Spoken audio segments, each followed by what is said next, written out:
Я приветствую вас, дорогие друзья, уважаемые гости и подписчики моего канала. Всем большое спасибо за то, что следите за новыми выпусками. Юрий Воскресенский, эксперт из Беларуси, на связи прямо сейчас. Юрий, приветствую вас. Здравствуйте, Александр. Здравствуйте, дорогие зрители и слушатели. Друзья, всем большое спасибо, что ждете нашей встречи и этот анализ, потому что, вы знаете, если так разобраться, то мы сейчас находимся на каких-то гонках, на каких-то скачках, что ли. Абу-Даби, переговоры.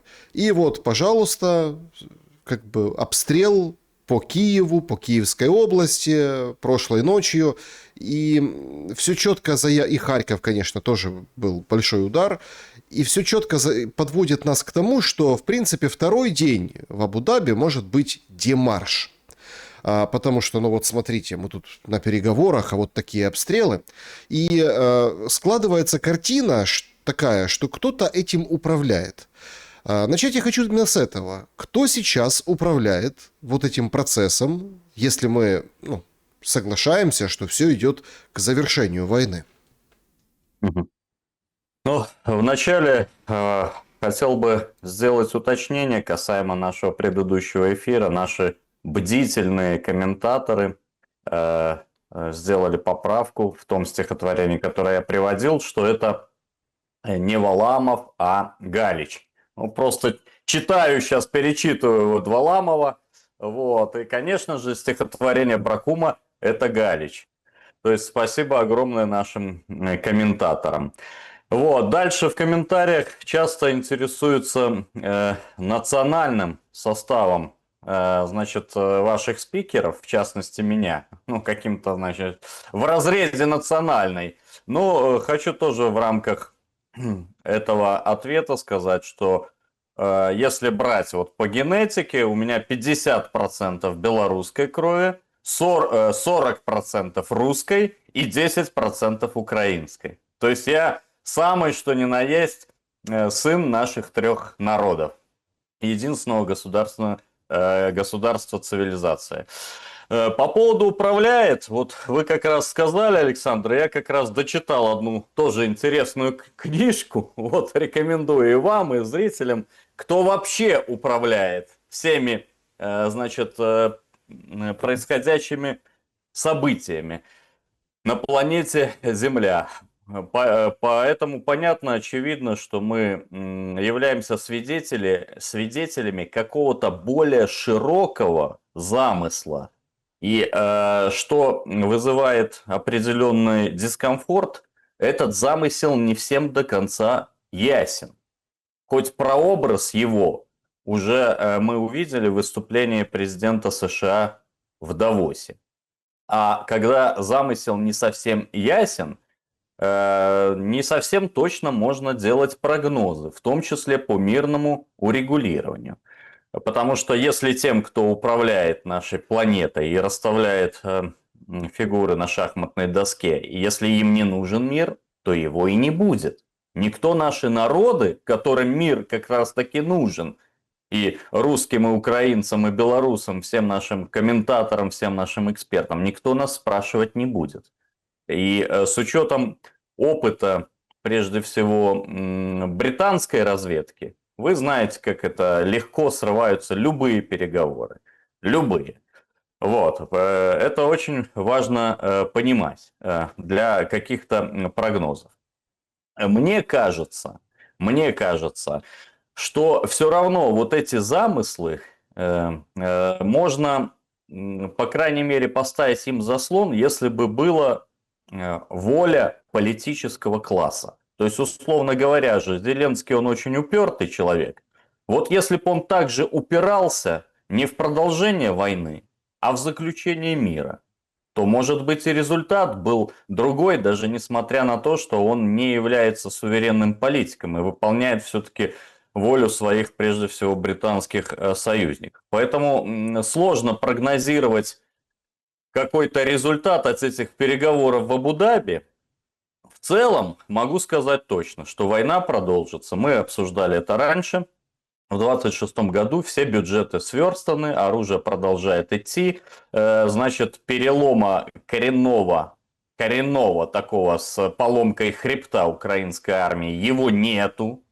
Его нету, несмотря на то, что продвижение русских военных даже в этих невероятных зимних холодных условиях, оно очевидно, но это не является стратегическим переломом. Это называется тактическая или оперативная инициатива.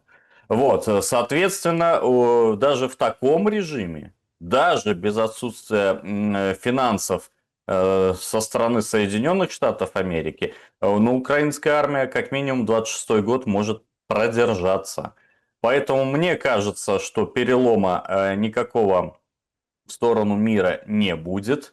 Значит, но если там на переговорах в Абу-Даби присутствуют здравые люди, то возможно заключить сделку, хотя бы такую небольшую, в рамках подготовки к какому-то мирному треку касаемо энергетического перемирия. То, что мы с вами и наши эксперты говорили на протяжении года. Ну зачем вы выносите, вы это украинские, значит, военнослужащие командования, инфраструктуру России, если вам тут же будут выносить в 5-10 раз больше своей инфраструктуры? Вот, то есть, поэтому я надеюсь, что все-таки какое-то энергетическое перемирие, оно было бы полезным. И, кстати, для российской тоже стороны, и для украинской. И, может быть, это был тот хороший пример, который бы перевел нас к обсуждению других шагов, других. Но вот хотя бы начать надо с энергетического перемирия. Для этого надо просто киевскому марионеточному режиму прекратить запускать в ежедневном режиме эти беспилотные летательные аппараты самолетного типа. Я уверен, что в ответ Российская Федерация также прекратит выносить энерго- и газовую инфраструктуру Украины. Так а смысл тогда вот этих атак, которые были по Украине? Вот сейчас очередные 6 тысяч домов без света, громкие такие заявления со стороны там, Центра противодействия дезинформации о том, что, смотрите, Киев отрезают энергетически. То есть заявление, смотрите, оно такое достаточно громкое. Ну, представьте, Киев отрезают. Там отрезали, не отрезали, наверное, скорее нет, чем да, но тем не менее. Ну хорошо, отрезанный энергетический Киев – это ведь тоже какая-то стратегия и цель российской стороны.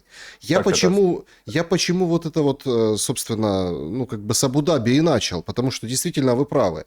Ключевые события недели – это Давос, это там, Гренландия, это выступление Трампа. Даже Зеленский выступил, и сейчас пошли вот эти, ну, скажем так, ответки, да, со стороны Европы на вот эти, скажем так, нападки со стороны Зеленского. Это тоже все очень интересно геополитически, сейчас об этом поговорим. Но непонятна тогда стратегия, потому что если условно, еще вчера, да, главная тема Абу-Даби, ну так преподносилось украинской стороной, это был Донбасс, ну, вывод войск из Донбасса тогда, да, а сейчас это энергетическое перемирие. То есть мы немножко не понимаем тогда стратегии и замысла как раз-таки российской стороны. Если они отрезают, погружают во мрак, то прям в Абу-Даби соберутся и скажут: ой, а давайте не будем. Ну, давайте не будем. А что тогда будем? А чем тогда и каким макаром будут достигаться цели российской стороны, ну, дальше? И, соответственно, да, что будет предпринимать дальше украинская сторона, если война не останавливается? Смотрите, во-первых, каждое действие имеет свои последствия. Когда-то, некоторое время назад, украинский марионеточный режим поздравил президента Российской Федерации с его юбилеем, 70-летием. И, значит, осуществил террористический акт на Крымском мосту, в результате чего погибли ни в чем не повинные люди. Поэтому завтра мы будем праздновать большой праздник, день рождения Верховного правителя Украины. Подарки никто не отменял. Это первое. Второе, то, что произошло сегодня, когда десятки крылатых баллистических ракет с поддержкой БПЛА продолжили реализовывать цели специальной военной операции, нужно рассматривать как принуждение к миру. Это попытка катализатора. И если кто-то скажет, так это наоборот может вызвать, значит, со стороны украинской делегации какой-то, как вы правильно заметили, попытку демарша и срыва переговоров, ну, вы знаете, ну, это проблема украинской делегации. Дело в том, что и так 3 года, уже 4 года, да, в феврале будет, но 3 года вообще российская сторона вела себя, ну, исключительно миролюбиво с точки зрения ведения военных действий. С точки зрения военных, несмотря на то, что и блогеры, и волонтеры, и российские журналисты в каждом своем посте писали, слушайте, ну когда мы будем воевать так, как в Газе? Когда? И вот это когда наступает. Поэтому, Ну, мне кажется, это будет смотрите, катализатором, как бы это странно не звучит, мирных переговоров. тут тоже, понимаете, в чем дело? Всегда таким блогерам и можно ответить, сколько там той газы. Ну, логично, да? То есть пятачок земли и, скажем так, Цахал, который это все бомбит, понимаете, это все летит в одну точку. Украина все-таки большая страна, и я все равно еще как бы апеллирую, уточняю вопрос предыдущий, к стратегии российской стороны. То есть, смотрите, вы сейчас делаете упор на энергетическое перемирие, да, но нам же рассказывают, что вопрос Донбасса решится, вывода войск из Донбасса. Поэтому вот заканчивая тему Абу-Даби, вот все-таки интересно, вот эти трехсторонние уже переговоры, да, вот уже с американцами вместе они сидят. Как бы, причем там интересные кадры, там Уитков на стороне украинской, Кушнер на стороне российской, скажем так, вот эти контакты, да, это все предшествовало этому всему, скажем так, встреча в Кремле, причем интересная встреча, где кроме Кушнера и Уиткофа еще одного Гринбаума привезли, познакомили с Путиным. То есть какая-то вообще другая договоренность по этим переговорам. Поэтому давайте так. Давайте, по стратегии. Да, по стратегии России. И сейчас же многие задаются вопросом, подождите, ну хорошо, Украина снимается и уходит с Донецкой области со всей. Но все же обсуждают, подождите, 700-800 тысяч войск. Окей, а за что их содержать? И как бы этот вопрос не решен. Мобилизация как была, так и идет. Границы как закрыты, так и закрыты. Вот эта вот накачка против всего русского, русский язык, там преследуют за Лебединое озеро львовских танцоров, да, что они там по Европе собирают кассу на Чайковском, да, и прочие вещи, да, то есть памятники, церковь и так далее. То есть вопрос не решается. И получается, что у нас 4 года война за, условно, Донбасс. Так, а стоило ли тогда вообще начинать? Как бы стоило вообще подниматься с постели, условно, да, ради вот этой цели? Понимаете, дело в том, что в современной российской политической, дипломатической практике не принято использовать инструменты мегафонной дипломатии. А кто сказал, что война идет только за Донбасс? Кто это сказал, что Донбасс – это основная цель? Значит, смотрите, сейчас в Абу-Даби российская сторона находится в ситуации вин-вин. Вин-вин. А украинская сторона находится в ситуации лос-лос. То есть нет хорошего варианта у украинской стороны, и все варианты хорошие у российской стороны. Ну, например, украинская сторона не предлагает такую здравую мысль замечательную, как энергетическое перемирие. Ну хорошо, продолжаем войну, продолжаем выносить газовую, нефтяную, энергетическую инфраструктуру. Это приведет к сильнейшим перебоям в топливе, да, в поставках топлива. Это приведет к коллапсу гражданского населения. В рамках этого коллапса очень гораздо легче внедрять агентуру для проведения акций прямого действия. Если террорист Буданов и террорист Малюк подумали, что российская сторона забыла о их руках, с которых стекает кровь, они ошибаются. Мы, значит, уверен абсолютно, что помним всех генералов, погибших от террористических актов, прежде всего генерала Кириллова, генерала Москалика и генерала Сарварова. Значит, украинская сторона в организации терактов перешла красные линии. Одно дело, когда военнослужащие гибнут на линии фронта в рамках боевых действий, значит, а другое дело акции прямого действия. И вот в результате такого хаоса эти акции прямого действия очень удобно будет проводить. Если мы рассматриваем второй вариант подписания энергетического перемирия, а тем более рассмотрение вопроса вывода с Донбасса, ну, тут Россия тоже выиграла. Даже просто, если войска Украины уйдут с Донбасса, то есть Зеленский будет политически повержен. Просто его будут вот эти националистические силы, они его, ну если не сейчас, то по весне, по лету, когда потеплеет, они просто, значит, вынесут его на вилах. Он это прекрасно понимает. Теперь смотрите дальше. Вот, значит, так как российская сторона не все договаривает, что было в Анкоридже, вывод Украины войск своих с Донбасса, с оккупированного ими Донбасса, потому что это территория Российской Федерации, и Беларусь именно так рассматривает эту территорию. Значит, Подождите, этот вывод... стойте. В Да. смысле Российской Федерации? Значит, эта территория, я Нет, имею в виду, с каких по дел? Конституции.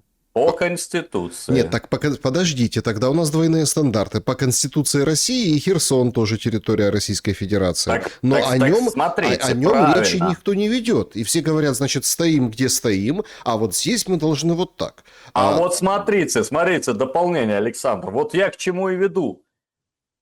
Это предтеча проведения выборов в Украине, выборов и референдума. То есть только в этом случае Россия может приостановить на некоторое время, на 30-60 дней боевые действия для того, чтобы украинская сторона провела выборы, и мы дальше продолжили, значит, обсуждать, как мы будем дальше жить, с учетом того, что и Херсон, и Запорожье тоже являются территорией по нынешним реалиям, конституционным Российской Федерации, они являются территорией РФ. Никто дарить Запорожье и Херсон не будет, но просто украинской стороне надо легитимность. Легитимность нужна, разжевываем, приобретается только в результате выборов.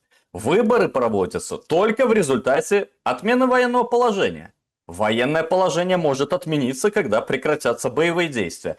Российская сторона готова прекратить временно боевые действия в случае вывода украинских войск с Донбасса. Понимаете теперь всю картину, как это все складывается?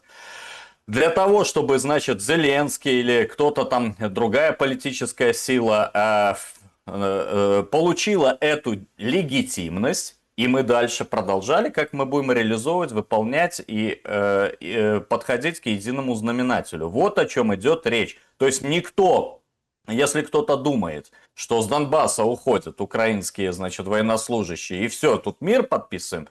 Нет. У нас есть цели специальной военной операции, и даже с точки зрения национальной безопасности Республики Беларусь, что толку, если Донбасс будет в Российской Федерации, а в Киеве будет сидеть марионеточный человеконенавистнический режим, который получит передышку?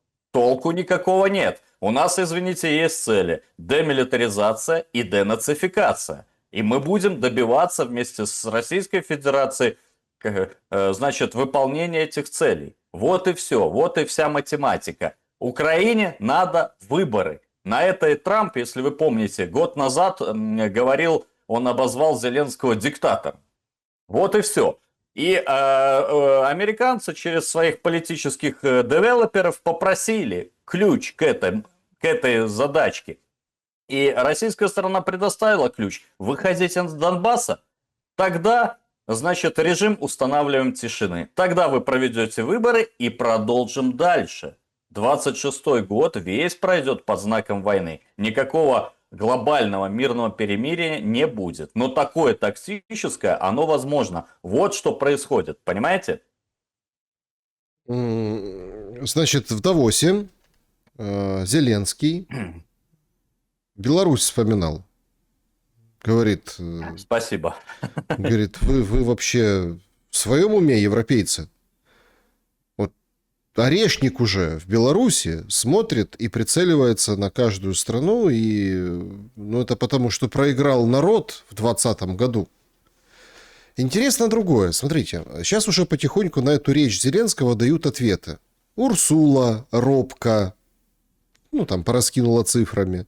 Там 192 миллиарда по общей программе, еще куча там других программ. То есть какие-то, ну, там, журналисты выписывают, говорят, подождите, но это не благодарность со стороны Зеленского. И никто не может понять мотива, да, почему он так на Европу накатил. С Ираном та же история, да, очень интересная, скажем так, как бы дискуссия заочная, правда, но тем не менее. Зеленского он там говорит, вот там, ну, по поводу режима, по поводу там, скажем так, ситуации в Иране, диктаторов. Ну, в общем, как бы в шоке министр иностранных дел, как бы критикует Зеленского. На министра иностранных дел Ирана отвечает министр иностранных дел Украины. Там Коран приводит цитату про истину, хотя какая истина. Ну, в общем, про Беларусь. Говорит, Орешник смотрит, и вот в 2020 году, если бы люди победили, этого бы не было. А так Орешник угрожает. Интересно, что тема Беларуси, она принципиально сейчас важна, потому что в Совете мира Зеленского нет. В Совете мира его нет, потому что там Россия и Беларусь. И он так это прямо и говорит, у нас война, вот может после войны, ну вообще как бы мы там как бы вражина, да, Беларусь и еще и Путин, и вот они так вот прямо устремились в этот Совет мира.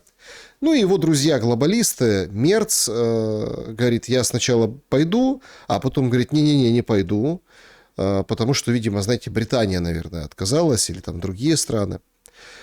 Как вы расцениваете вот эту геополитическую историю с Советом мира?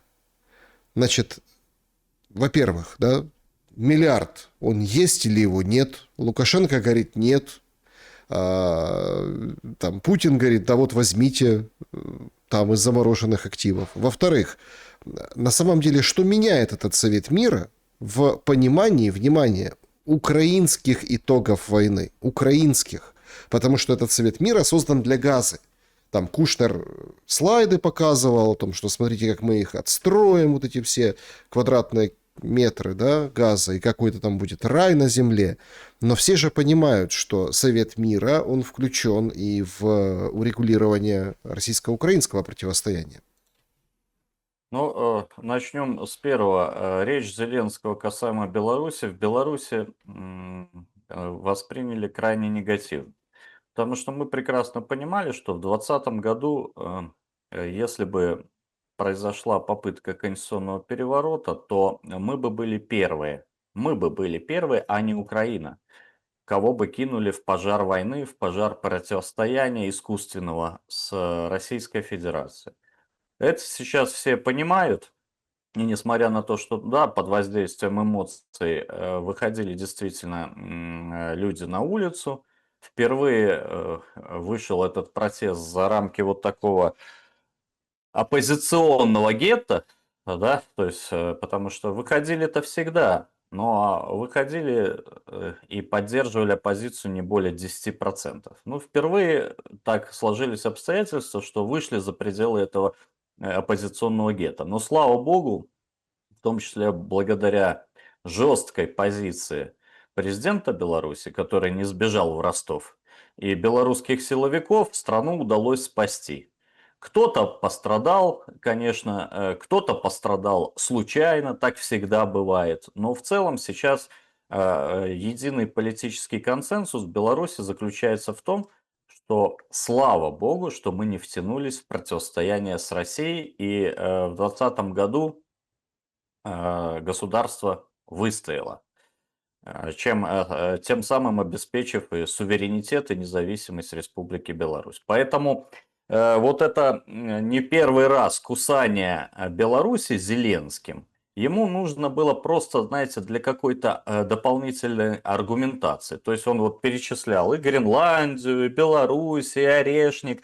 Хотя даже если мы возьмем тактические характеристики, да, Александр, ну, Орешник, ну какая разница, ну стоял бы он на 200-300 километров восточнее, в Смоленске. Так он же летит до 10 тысяч километров, понимаете? Вот. Ну 5 тысяч так гарантированно. Ну какая разница? Он всю Европу насквозь пролетает.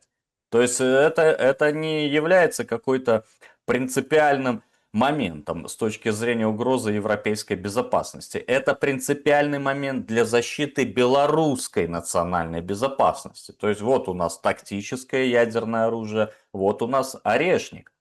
И не важно, что кто-то говорит, так это будет Кремль принимать решение, значит, как бить. А так откуда вы знаете? Наверное, если такое оружие поставлено, наверное, и Кремль, и Минск уже давно договорились о всех алгоритмах.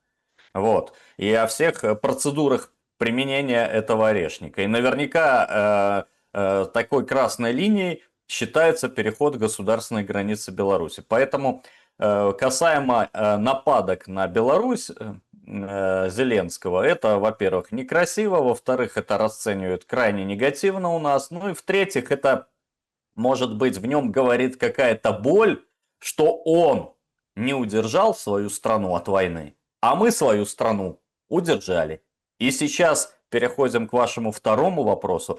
И не просто удержали, а сейчас вместе с папочкой, с Вашингтона будем формировать новую международную архитектуру. Потому что, когда говорят про газу, значит, люди, ну вы же почитайте устав. Там про газу уже никто не вспоминает. Устав Совета мира.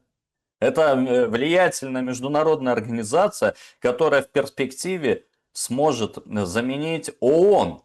ООН, не способная ни на что. И то, что президент Беларуси и мы, белорусы, в его лице получили одними из первых приглашения, естественно, президент Лукашенко, как гениальный политик, сразу же схватился за эту саму ломинку, да, одним из первых подписал в прямом эфире Да вхождение в Совета почему? мира. Ну вот смотрите, если честно, для меня это остается загадкой. Так, Вот смотрите, то есть вообще непонятная ситуация. Некоторые сейчас страны, там испанец, например, да, премьер-министр Испании, говорит, не-не-не, ребята, это противоречит ООН, мы не будем, там Мерц, я уже сказал выше, да, съехал с темы. Ну, Британия, понятно, там, да, и это все на фоне еще Гренландии, вот этих всех, скажем, таких моментов.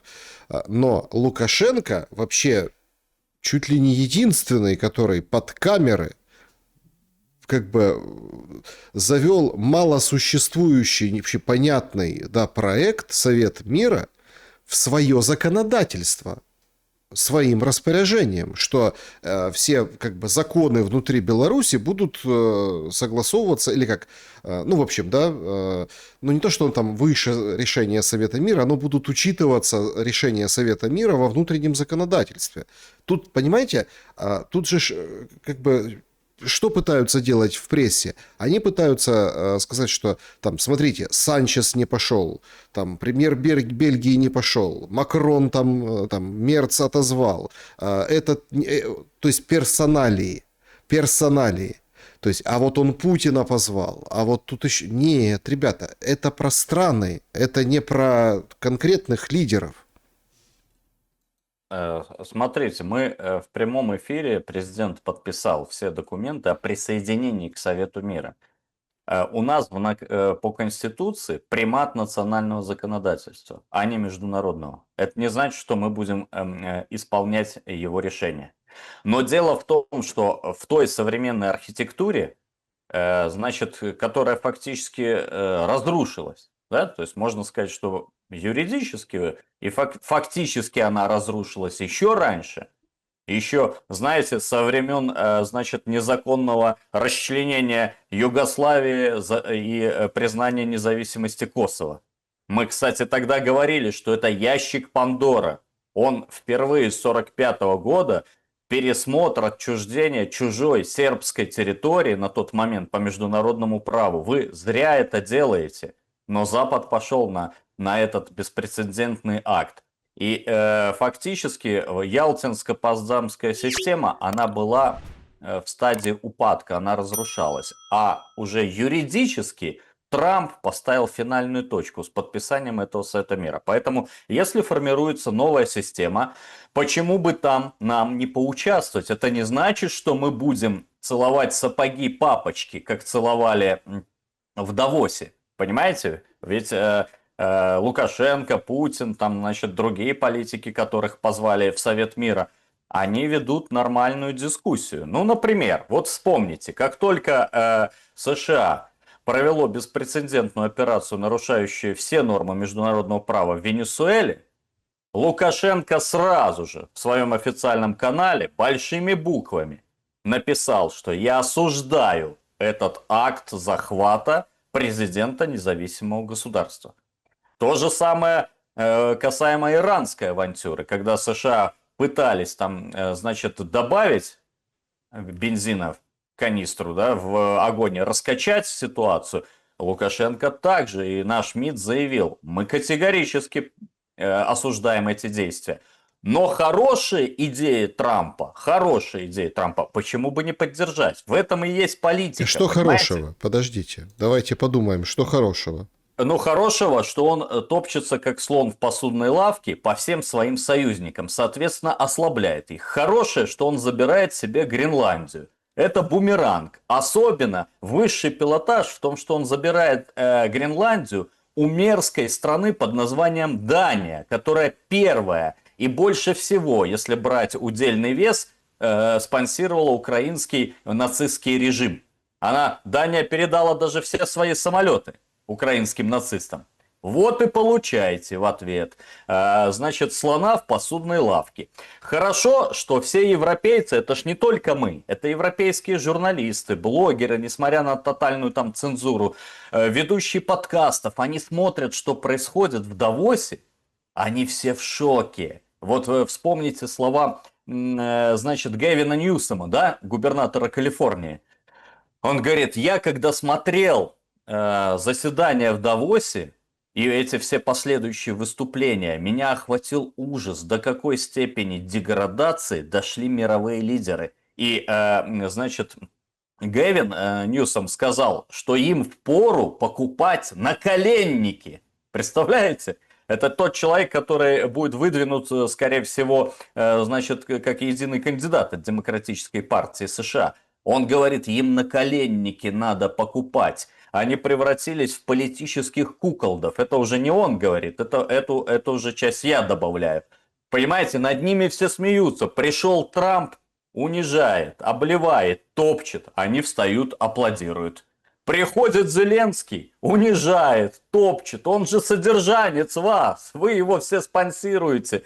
Но даже с точки зрения какой-то политкорректности недопустимо с собой позволять так говорить. А они встают и хлопают.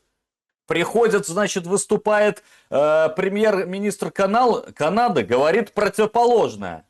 Значит, что говорит Трамп? Они встают, овации. Так вы полностью деграданты. Поэтому вот этот приход Трампа, чем хорош, он полностью разрушил вот это доминирование Запада. Он перепутал им все карты. Ему надо отдельное спасибо сказать за разрушение ЮСАИДа. Это очень большое дело для вообще мирового прогресса. Ну а то, что, значит, американцы лезут в те регионы, которые им с нашей точки зрения нецелесообразно ехать, лезть, например, Иран или территория влияния Российской Федерации, да, Подбрюшье, Центральная Азия, так мы это папочке скажем в лицо. Прямо на Совете мира. Понимаете, Александр? А зачем нам вот эти все международные организации? Вот смотрите, они лишают наших спортсменов выступать под флагом, да? Вот мы берем белорусскую, да, повестку, Беларусь, Россию. Они, значит, вводят санкции постоянно, да? 30 тысяч рестрикций, санкций в отношении России ввели. 1700 санкций в отношении Беларуси. Они приглашают каких-то фриков непонятных, говоря, что это вот правительство Беларуси, да, на заседание. Зачем нам такая система и такие организации? Мы лучше будем сидеть, значит, в другой структуре, из которой может получиться очень даже неплохая замена Организации Объединенных Наций. И это высший пилотаж, что в том числе Беларуси, скажем так, небольшой стране, небольшой, в рамках всей планеты Земля, дали место на равных сидеть, например, с Россией и с Турцией. Теперь, что касается денег. Лукашенко сказал абсолютно правильную вещь. Нет там никакого миллиарда для тех, кто не хочет быть постоянным членом. Понимаете? Вот и все. То есть 3 года сиди бесплатно, дальше будет или ротация, или если ты проявишь себя, может быть, активным, это же будет решать председатель совета, который уже избрал себя. Да? Выборов, правда, не было, но председатель есть уже. И он будет решать, кто будет бесплатно, кто будет со скидочкой. А может, Джареду заказ дадут, и тогда можно, значит, договориться с дисконтом. Понимаете? Это как бы смешно не звучало, но это сейчас такая реальная политика. И не факт, что она изменится после ухода Трампа. Не факт, потому что вокруг Трампа сформировалась очень мощная команда управленцев. Вот, и понимаете, значит, поэтому вот этот миллиард, это для тех, кто хочет быть постоянным членом. Беларусь никакой миллиард давать не будет. У нас хватает... Путин даст. Да. Путин даст за нас, дал за себя, даст еще за нас. Смотрите, как он провел политическое дзюдо, да, прием. Это тоже высший пилотаж. Так берите, да. Там у нас сколько? 5 миллиардов США заморожено. Берите и за Беларусь возьмите. Я думаю, что Александр Григорьевич с ним договорится. Поэтому это замечательное формирование новой мировой архитектуры. Значит, замечательное топтание на остатках, значит, какого-то разума европейских политиков. Просто с них сейчас смеются. Ну, только ленивый не смеется с того, что осталось от Европы. Это даже не задний двор. Это даже не задний двор мира. Они полностью разрушили себя как какой-то субъект мировой политики. Значит, Wall Street Journal, Боян Панчевский пишет. Зеленский теряет связь с реальностью. Его нападки на Европу воспринимаются как глубокая неблагодарность в то время, когда украинское государство буквально существует на европейские деньги. Тем временем уголовное расследование масштабной коррупции коснулось ближайшего окружения Зеленского, чьи представители были вынуждены уйти в отставку или покинуть страну. По данным следователей и западных спецслужб, около трети каждой крупной транзакции с донорскими средствами разворовывается. Ситуация внутри страны отчаянная. Из-за российских авиаударов семьи замерзают в темноте, но нападки на Европу ему не помогут. Ну вот мнение, да, Wall Street Journal. Так, Мне понятно, вот, что не помогут. смотрите, мне тут просто очень интересно, ввиду ситуации, которую мы сейчас наблюдаем, почему? В чем замысел, в чем стратегия Зеленского вести себя именно так? Если нет никакого замысла, ну я в это не верю, потому что ситуация действительно критическая. В Украине, помимо, конечно, холодрыги, перебоев, многие обратили внимание, как вот там, знаете, из какой-то автоматной очереди раздаются уголовные дела. Не могу сказать, что кто-то там прям сидит, да, но тем не менее, начинаются проблемы. Пограничники, какие-то депутаты, какие-то... В общем, прям как вот очередями стреляют антикоррупционные органы. И это не только касается вот этих там больших дел. Ну, типа там Тимошенко, еще кто-то. Нет, там есть дела помельче. Но их много. И сейчас такое ощущение складывается, что да елки-палки, это всегда же, например, там на сигаретках воровали, например, да, а тут пришли и сказали, ты воруешь, ничего себе. Так это же его хлеб, да, это же он за этим там и сидит, ну, в основном, да, например. Ну, это так, теоретически, да, вот если так подойти к тому или иному вопросу. Причем находят какие-то старые дела. Короче, заворушились именно там, разворушили этот муравейник в Украине по поводу там разного рода коррупции. Как вы думаете, насколько Орбан прав, да, что, ну, он же как сказал, я не позволю, там, Венгрия не даст 100 лет еще Украине войти в ЕС, и выкатывает план, да, Европы на Украину, что мы до 27 года возьмем в Европу Украину, но как-то так на птичьих правах, там 800 миллиардов вот эти, как, ну, как вот какой-то суперприз, то есть вы там пойдете на все условия, вам будет не до членства в недоевропе, у вас будет 800 миллиардов, ну, вон какие-то плюшки, то есть какой-то не только кнут, а еще и пряник. Но неужели об этом воровстве никто не вспомнит?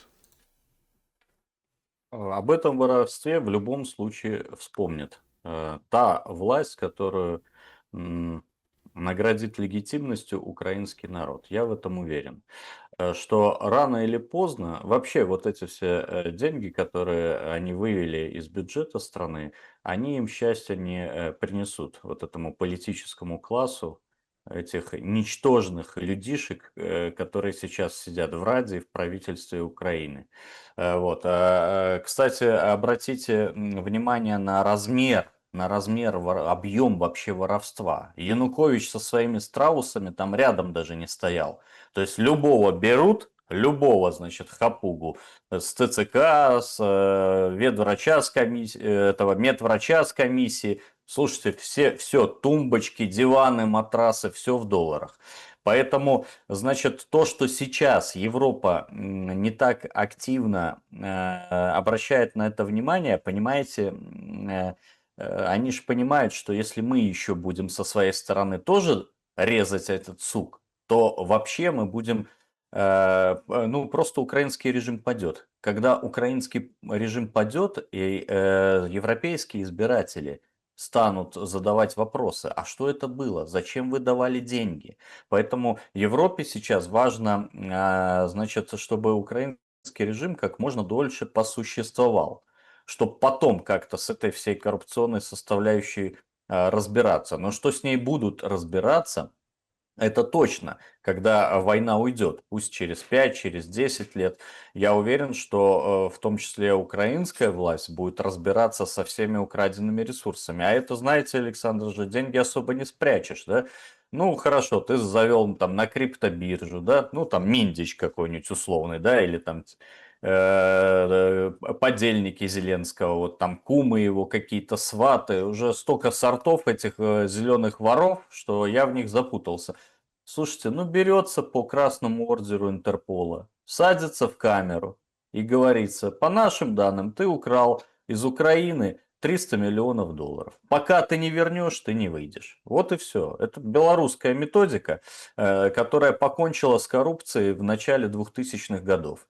Вот. И те, кто даже продолжали, значит, использовать свое служебное положение для получения таких выгод, они все равно потом отдавали в 2-3 раза больше, чем наворовали за свободу. Понимаете? Поэтому очень важно, чтобы эти факты на данном этапе их документировали. Их документировали. Вот. И я вот смотрю за социальными сетями некоторых упоротых украинских активистов, да, там всех этих нацменов, вот, значит, и они уже начали писать в своих постах, что говорит, вот, мы, конечно, ненавидим Россию, но еще больше мы ненавидим нашу власть. И вот у них такой дуализм. Потому что в военное время, кстати, правильный вывод ставят, в военное время они действуют как мародеры. Они обкрадывают стариков, женщин, детей, они обкрадывают будущее, значит, Украины. Наконец-то до этих упоротых, которые некоторые действительно идейные националисты украинские, дошло, что это просто большой распил бизнес-проект. Никакую они процветающую страну, толерантную, инклюзивную, значит, они не собираются делать. А если послушать даже советы, которые они дают украинскому народу, но мы здесь в Беларуси просто устали ну, быть в шоковом состоянии. Я представляю, в каком состоянии украинцы. Вы уже, наверное, всю неделю обсуждали советы этой Кулебы, которая, значит, советовала этими имитаторами, вибраторами обкладываться, чтобы согреться. или вставлять их внутрь. Я не знаю, конечно, пользователи это написали. Хотелось бы инструкции. Если б не от жены Кулеба, хотя бы от Кулебы. Вот. Но и это ж показывает, это ж очень важный маркер. Он показывает, как они относятся, да, к людям. Вот даже возьмите этого самого этого мерзавца Кулебу, да, говорит, сидите почаще в ресторане. Помните, знаете, вспомнилась сразу Мария Антуанетта, да, а что они там митингуют? Так хлеба нет, ну так пирожные пусть едят, вот. Ну, Так вроде вот, как не говорила она этого, ну, это ну так, да, да. хорошо, да, в такой мифологии, да, но это о многом говорит. И также Кулеба, так в ресторанах ешьте, а это говорит, так вибраторами грейтесь. Ну, понимаете, за кого они считают всех вас, украинцев? И с этим надо что-то делать. С этим надо как-то заканчивать. Но, наверное же, для Украины это будет вариант, наверное, жесткий, если с этим покончит русская армия. Наверное, все-таки лучше, если бы украинский политический класс, мы долдоним это, простите, год уже, я долдоню, а у вас в эфире 4 года говорят. Если б, может быть, и украинцы сами взялись за ум, за разум, создали бы действительно какое-то объединение, правительство национального доверия и попытались выработать полноценную дорожную карту. Потому что вот эта группа, которая сейчас сидит в Абу-Даби, да, даже если она своим скудным умом дойдет до необходимости энергетического перемирия, ну простите, мы же знаем, для чего они это делают. Для того, чтобы получить передышку, быстрее вот скоро холода спадут, вот, значит, получить новое оружие, получить новые транши из этих 800-700 миллиардов евро, которые снова одобрила Урсула, и продолжить войну. Они же все равно не нацелены на мирный полноценный трек и на создание на территории Украины комфортного Ну, государства. ну, смотрите, но если вот брать вашу логику, которую вы выше,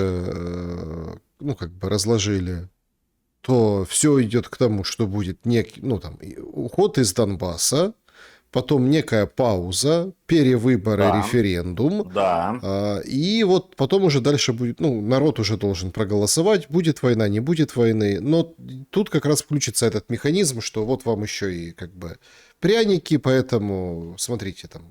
Короче, начнут тырить не на оружии, а на восстановлении. Ну, вот условно, да? Очевидно. Путин говорит о том, что пострадавшие территории, пожалуйста, вон, вы знаете, где деньги лежат, вон они там заморожены.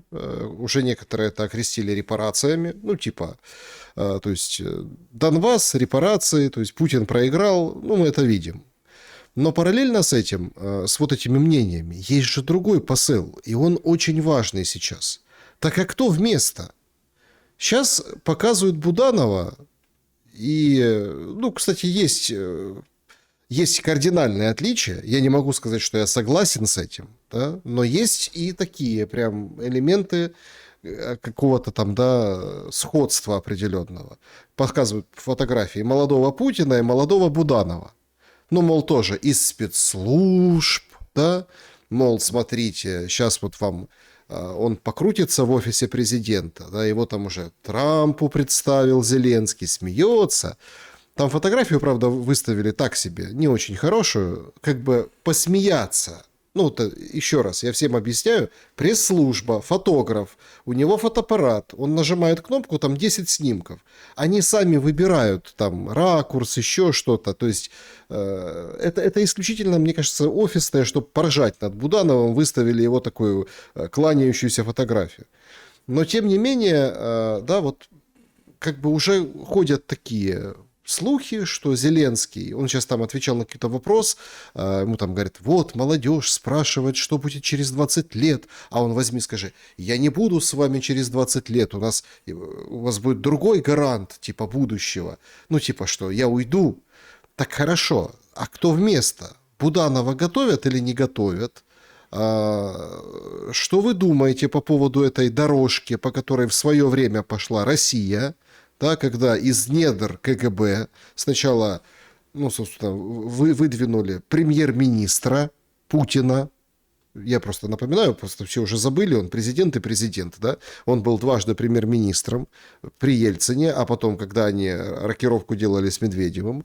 И вот, мол, смотрите, сейчас смотрят на него, а он тоже такой же сдержанный, минимум эмоций, больше слушает, и вот как бы очень говорит плюс-минус адекватные вещи, если брать вообще как бы, ну, вот этот паноптикум заявлений и лиц из украинского, там, проукраинского пула, которые комментируют ситуацию, он еще, как говорит, адекватный, говорит, мы от России никуда не денемся, это вообще крамольная мысль для украинской пропаганды. Все под Буданова сейчас расчищается? Или нам опять дают какую-то ложную цель? Вы знаете, все зависит от того, кто будет банковать. Значит, кто будет танцевать Украину. Если это будут по-прежнему внешние игроки, то дальше какие это игроки? Британцы или все-таки игроки, может быть, которые будут связаны с Советом мира? Такой тоже нельзя исключать вариант. Кроме того, нельзя исключать вариант, что Совет мира после реализации второго плана по Газе, второго этапа плана, да, и организации там застройки, да, там всех этих буферных зон, может быть, Совет мира и переключится на Украину. Почему нет? Потому что все страны, которые в том числе в Совете мира, они так или иначе, ну, большинство там очень сильно зависят от этой ситуации негативной. И там же и Турция, и Армения, и Азербайджан, и Венгрия. Все некоторые граничат даже, Болгария, да, и, конечно, все заинтересованы в том, чтобы все это прекратилось. Значит, но я не верю, что из 20 миллионов оставшихся на Украине людей нет достойных патриотов и достойных политиков. Сейчас, может быть, они не так видны. Некоторые из них, может быть, сейчас находятся в тюрьмах, в СИЗО СБУ. Кстати, я вот использовал цифру 7 тысяч и недавно прочитал, что число политзаключенных в Украине достигло 43 тысяч. Это человек, да, это, конечно, не верифицированная информация, потому что украинский режим отказывается сотрудничать с международными правозащитными организациями и всячески скрывает количество цифр. Но в любом случае очевидно, что Украина находится на первом месте в мире, в том числе на душу населения, по количеству политзаключенных. Это тоже вопрос надо решать. Но, значит, кого могут назначить на временный этап, это зависит от того, как пройдут переговоры и как дальше будет продолжаться движение вот в рамках этой специальной военной операции.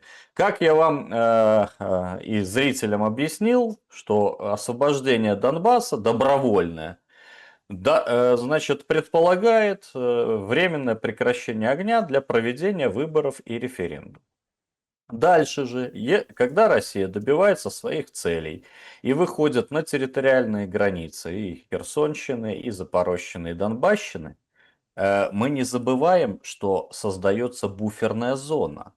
И эту буферную зону на территории Днепропетровской, Харьковской, Сумской областей никто не будет отдавать, пока в Киеве не установится дружественный нам режим.